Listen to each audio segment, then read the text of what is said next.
I really want you to write this down. The moment you need the money, it's too late. You may not know what the why is right now. Somebody in your world may have a health challenge that you need to resolve. Someone may have some significant challenge that you need to resolve. You may have something. And the moment that need shows up, if you don't have the resources, it's too late. Right now, each and every one of you have the most important resource, your health. Even if it's not at 100%, you are healthy enough to be here. You're healthy enough to chat, which means you're healthy enough to prospect fanatically.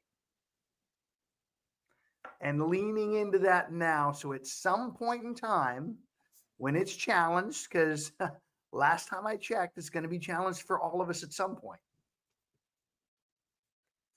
You'll have the funds. And by the way, Ann, I truly adore the fact that you see the biggest piece of this, that big why being through others. Because how many of you truly are more inspired by taking care of your kids, your spouse, your friends, the community versus yourself? Yeah, me too.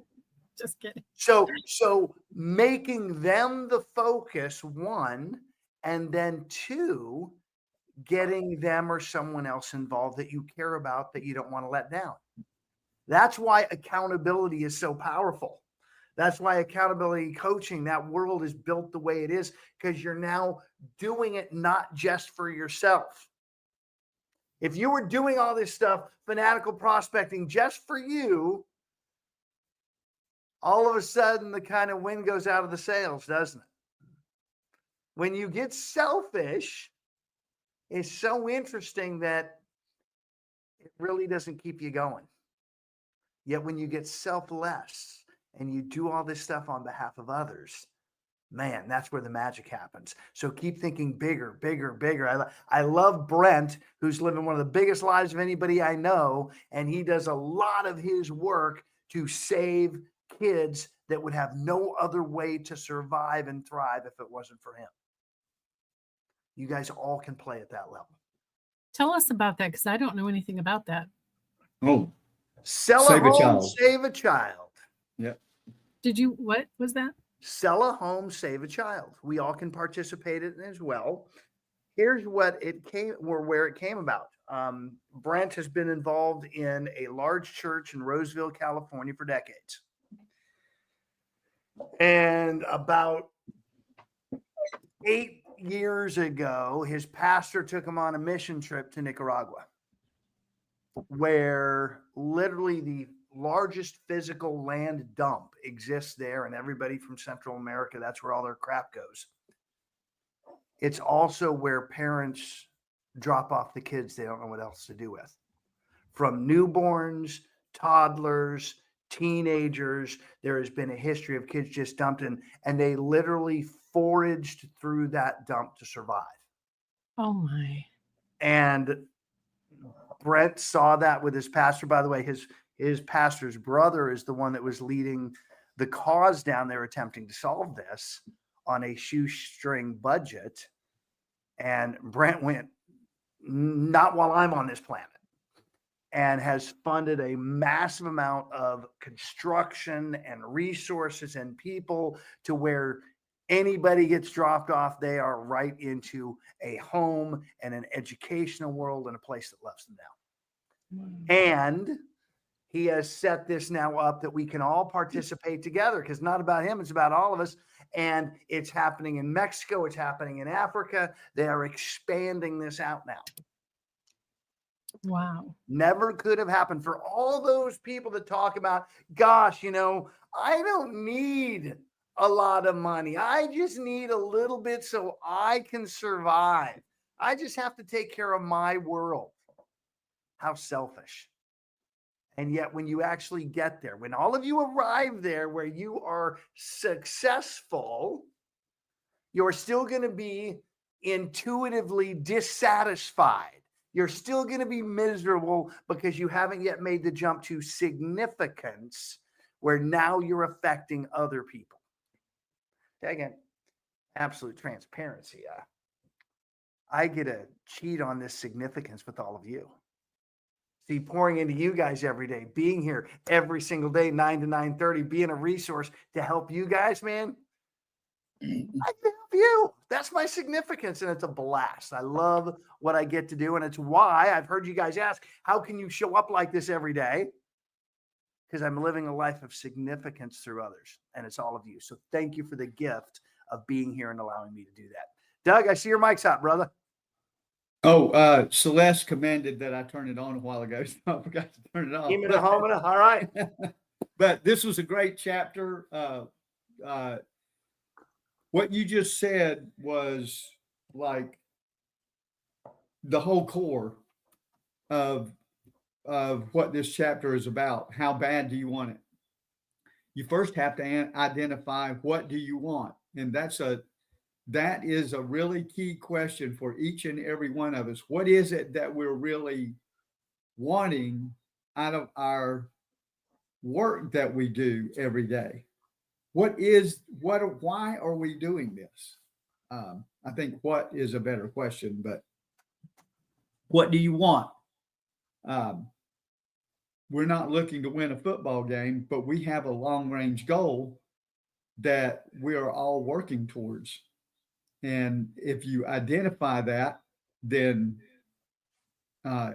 you have the motivation that you need. So you can do the impossible. And that's what this chapter was about, doing the impossible.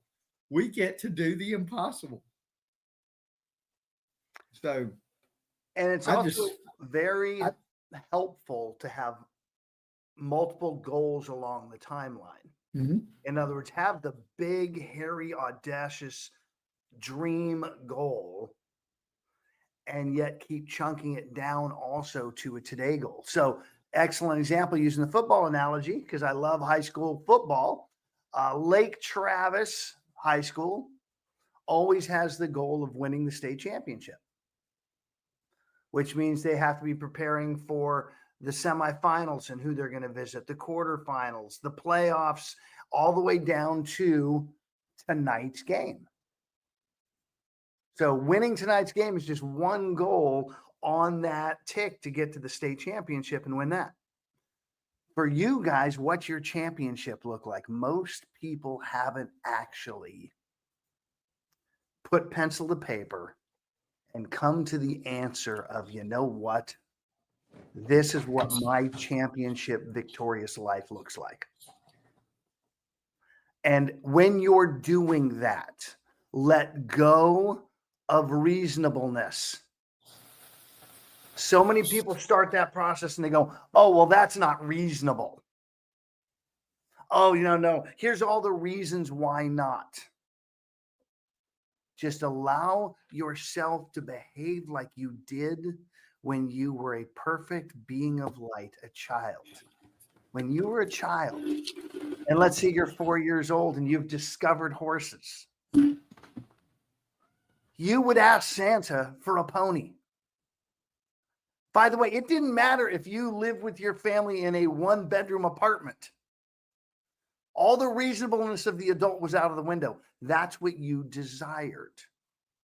Write down what you desire. By the way, desire in its Latin, how does it translate? From the Father. Desire is divinely inspired. All of the clutter, all of the why nots, all of the reasonableness is you pulling baggage in and clouding that light. So I challenge you guys this weekend, spend some time brainstorming again and getting fired up about what you truly desire, how big a life you'd like to have, and continue to ignore the chatter of all the people that tell you why not, and now just focus on how to. Because someone else has done it, and if anybody else has done it, you can do it as well. What are you guys picking up?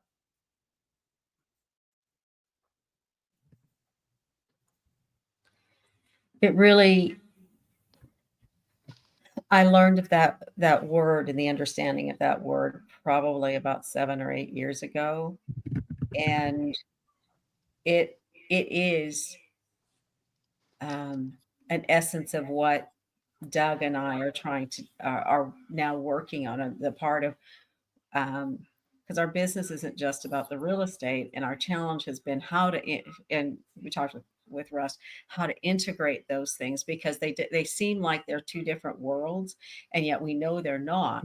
That's So, and with what I'm so what God's given us to do, this privilege that we have to do, finding who you are and paying attention to who you are and the things that you love, and um, that really is the core of what's going to drive you. It becomes let it be bigger than you who you are, and uh, and go after it. Um, because in every circumstance that Doug and I have worked with in the last 5, 6 years, it's just a matter of it is who you are. Trust it. Yeah, the fun part of working with you too and coaching with you guys on this stuff, and for everybody in the room, their passion is helping people really lean into their spirituality. And by the way, I'm a firm believer that we are not physical beings walking this world having a minor spiritual existence or spiritual experience. We are spiritual beings having a minor physical experience. And Doug and Jeanette get that. And Doug and Jeanette are now tying in their real estate business and that spirituality piece. And it's going to be a blast to see where that goes. Nafritha, I see your mic's on. And Ann, I saw yours on too earlier. So I'll come back to you. So, I really enjoy reading this book, and like always, I love listening to you guys and taking, what I can from the group every day. And a few things that kind of stood out to me. I was like, okay, what are my biggest takeaways that I want to take from the book? Um, and one of them was that prospects are just like us, right? Whatever it is that we have to remind ourselves, like they are just like us. They're people like us. So I have to constantly say, okay, whether it's a CEO, whether it's a whoever it may be that's on your 100 list, they are people just like us, right? So in knowing that, I also have to tell myself and understand, like we're told repeatedly, that prospecting sucks, right? And this is what we know. Don't lie to me. Don't lie to yourself. Just understand it sucks.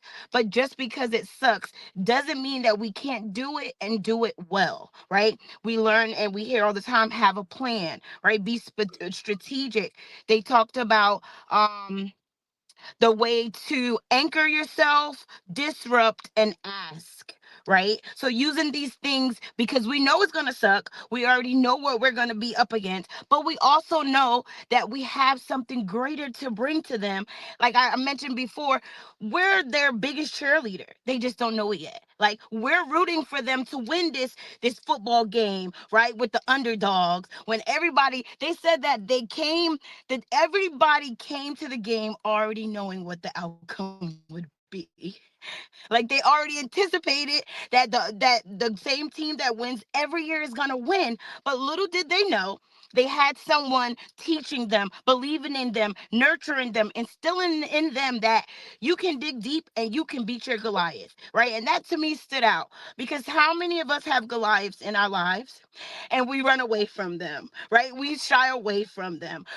We hide in the closet when they come out instead of digging deep and reminding ourselves who we are, right? And that was another thing. I loved it. I don't know what page that was, but it says salespeople are the elite athletes of the business world. So I said that and I said, well, damn, you're a badass, right? If we are the elite athletes of this business world, then we are the badasses and we do bad things and we get stuff done and we help people in doing so.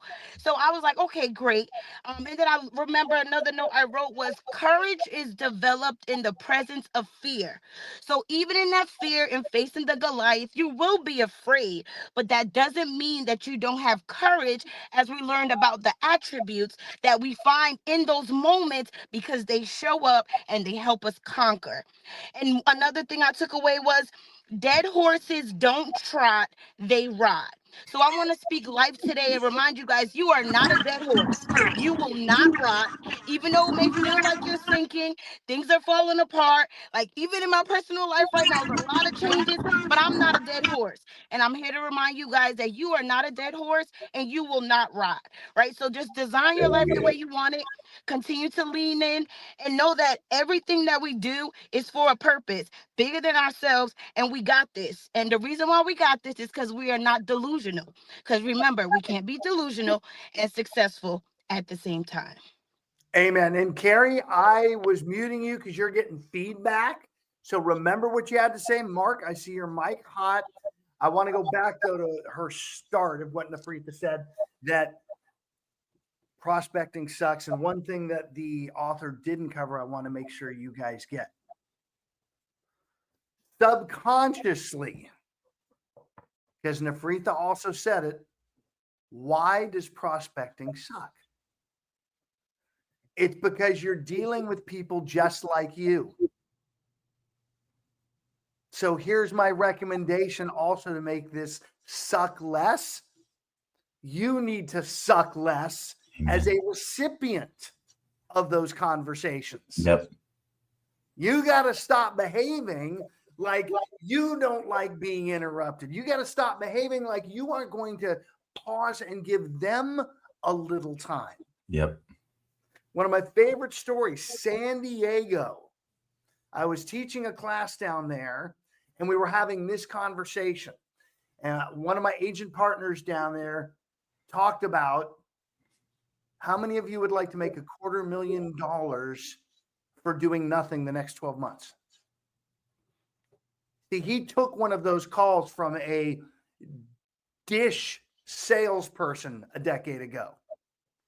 And he had an open mind to at least having a conversation.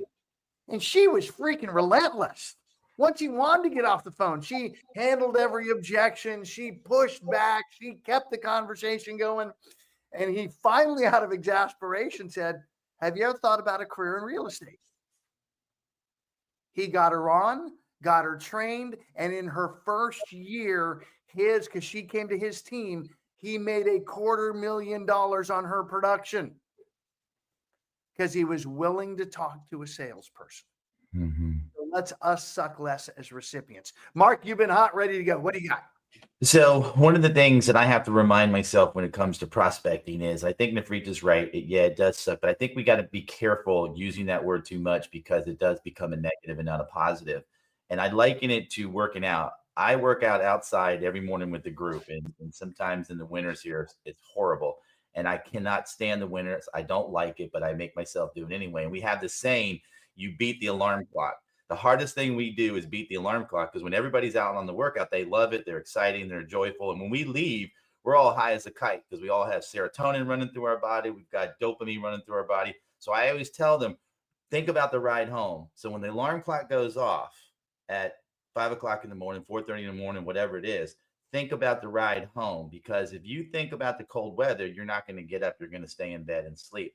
For us on the prospecting side, don't think about the phone calls. Think about at the end of the day, when you completed your calls, you're going to be high as a kite because you did what you said you were going to do. And we have to change our mindset and say, if I do these calls, I'm going to feel good about myself. I'm going to say, hey, I completed. We were all taught to focus on the activities, not the result, right? We don't have to get on the scale to lose weight. We just got to put less food in our mouth, right? So put less food. We know the scale is going to go and do what it's supposed to do. We don't have to look at the board and say how many sales we have. All we have to do is focus on the activities. So we need to change that word sucks. We know it does. We don't even have to go there.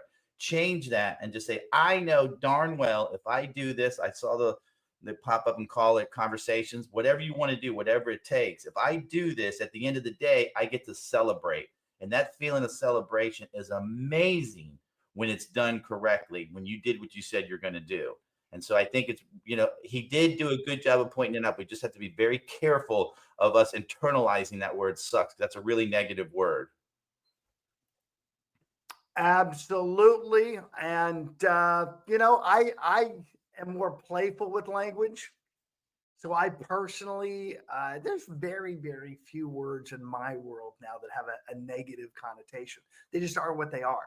So you can also work on that piece as well, though, cleaning up the language, as we know, even with your subconscious. Jeanette, did you notice earlier when she said, we're trying, and she stopped, caught herself, and cleaned it up to we're doing this. So there absolutely is language to clean up. And by the way, Chris had a great one in the chat. You guys always hear me talking about conversations instead of prospecting. So absolutely conversations. I saw he put in there new conversations. I just want to add a layer to that, Chris, because we're actually in a perfect world in the business of follow-up conversations, maintenance conversations, loving on you conversations, building relationship conversations. And if we don't have enough of those, we get to bring new conversations in. Your magic number, guys, is 1,300. If you have 1,300 people in a database that you are communicating with once a quarter, so that's 100 conversations a week, 1,300 a quarter, you will have a 7-figure business. It's that easy. You're just not doing it. Chris, you got more to add, brother? What do you got? Good morning, guys. Great to see you. Hey, listen, I would disagree with prospecting. It sucks. I don't think it does at all. I think this book is a great refresher. I think if you change the title to Fanatical Connections, Fanatical Connector, Fanatical Conversations, because if you think about this, we have, Russ, you're exactly right. Follow-up is so important because we have, like, I've got 3 new conversations each day. I have 3 ongoing conversations each day and 3 follow-up questions each day. That's just my daily rhythm in the arms that I'm working with. But prospecting does not suck because we're in the business, as I mentioned there in the chat. I want to really emphasize this. We're not in the business of real estate. We're in the business of new conversations every single day that happens to be in the real estate space. So what we've been gifted with is the ability to connect with people. And that's all prospecting is. So prospecting can have a negative connotation because prospecting means to search out, to chase, to go and find, to go get. But connecting means you can actually have a conversation and connect with people and kind of go back to that layer of what is truly what is prospecting. Prospecting is connecting every single day. And so I love this book. It's been a great refresher. It's instilled in me the ability to get out and even take it up a notch, because we can look back at the end of our year. And for those of you that are part of the brokerage that we're at, we had a one time, this was several years ago, Gene Frederick said, if you'll have 400 conversations a year, 400 conversations a year, and you take 10 weeks off for vacation, and you honor that vacation, those 400 conversations a year that you will have will equal 10% of 400 is 40. Now it even drops to 30. And so it's all about the conversations. It's not about the yeses. It's not about the nos. It's about the conversations that will ultimately lead to a yes. And so I like to dig. I like to dig until I find a yes. But that's just some thoughts that I'm thinking about, guys, as I go about my day and as we complete this book. So thank you, guys. Can I ask you to go deeper into your, like, you have a daily plan, you said, where you're like 3 questions and 2, I kind of didn't get all that. So like I have my own personal goal. It's a daily plan that I have, and it like my must be done's. Like there are things that, like, before I close my office and I go in there and spend time with my family, like I hold myself accountable. I'm having 3 new conversations every day. Those 3 new conversations will ultimately lead to, if I'm having 3 new conversations, they're going to lead to 3 ongoing conversations. And this could be clients, future clients. This could be agents that I'm reaching out to. This could be the food fight, the charity event that the sponsors that we're reaching out to. But each day I have a theme day. And in that theme, I have 3 new conversations, three ongoing conversations. And then most importantly, it's the follow-up. It's the follow-up, the 3 follow-up conversations. But I have to start having new conversations every single day in order to have the latter 2. Make sense? So you just whatever that is, if it's 2, 3, 5, as busy as we are, that's the bare minimum that I do, and that way I'm always filling my pipeline. And by the way, notice it's a daily commitment. Yeah. It's why we have our 8 a.m. Central accountability call on specifically the building your organization. And all of you have been invited, and many of you have shown up once or twice here. And there's really a core 7 or 8 that are showing up every single day, making a commitment and doing it every single day. Maria, man, champion of this. Love that you're in here, Maria, as always. She's on that call every day. And even when her family was in town and she had all this other stuff going on, she made a commitment to have 1 conversation a day, so she stayed in the work. By the way, every day she had like 4 or 5. And her commitment was 1. And it's changing her world. So guys, this content's about changing your world, as is Monday. We start Ed Milet, The Power of One More. I am headed to the Amazon Pick Me Up. Thank you, Justin, for showing the book. Get that written book, get your highlighters, and get more people in here. Get some invites out this weekend. Let people know what we're doing and that we're going to go chapter by chapter through this in setting up 2025 to be a massive success.